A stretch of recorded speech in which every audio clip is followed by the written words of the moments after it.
is Kristen, and you're watching the Fan Club, and we are in beautiful but windy New York City for Tribeca Film Festival. Let's go hit the red carpet.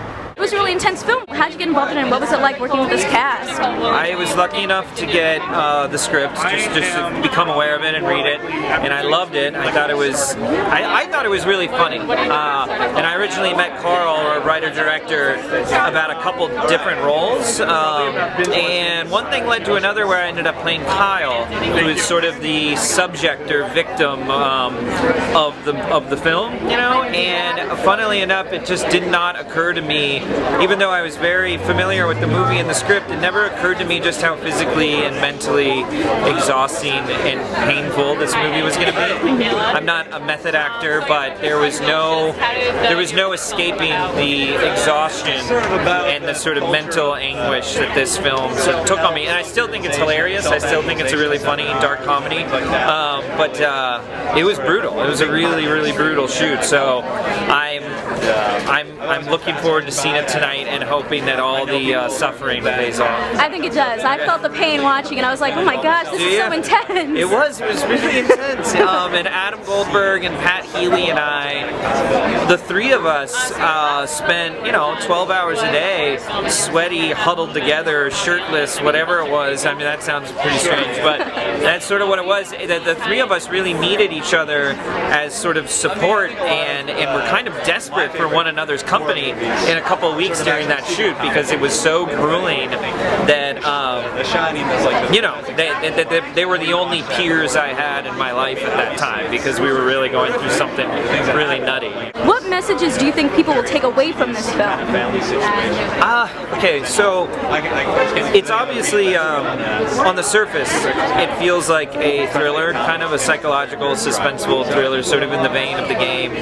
But what was really important to me was that you had to play the stakes in the sense that you had to believe or give some room that Rebirth as a community or society or as a project or whatever you'd like to call it might work, And so to me the movie is very provocative, because I think everyone, no matter how happy you are, everyone is I think looking for a connection in this world, and that everyone can relate to loneliness and vulnerability, and to have people that you can sort of connect with, and a community that you can feel part of a family with. Those are really powerful things, and as funny and as sort of scary as this movie is, it was always really important to me that we kept some element that perhaps that this is a positive thing for this person.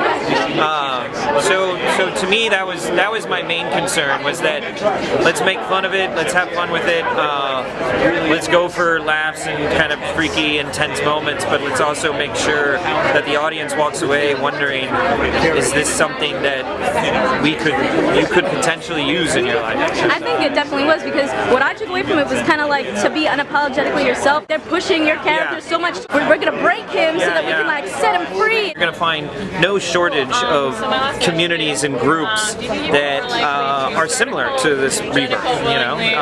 It's out there. I mean, this is not completely fictitious. And I think it's because there's a real need in people's lives to feel a part of something. So the movie is, like I said, it's fun, it's crazy, but I think there's something provocative in there that makes you look at yourself and think, would that accentuate qualities in me that need to be brought out?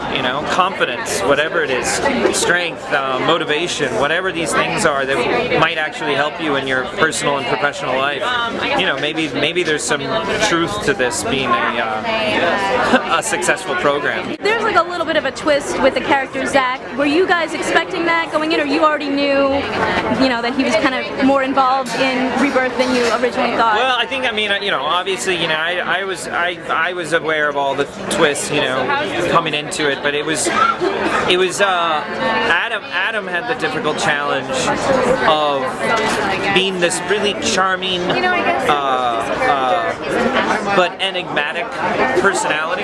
You know, he's obviously one of my old best friends. I haven't seen him in years, but he has to have this charisma that you're immediately drawn to and want to know something about and feel comfortable with.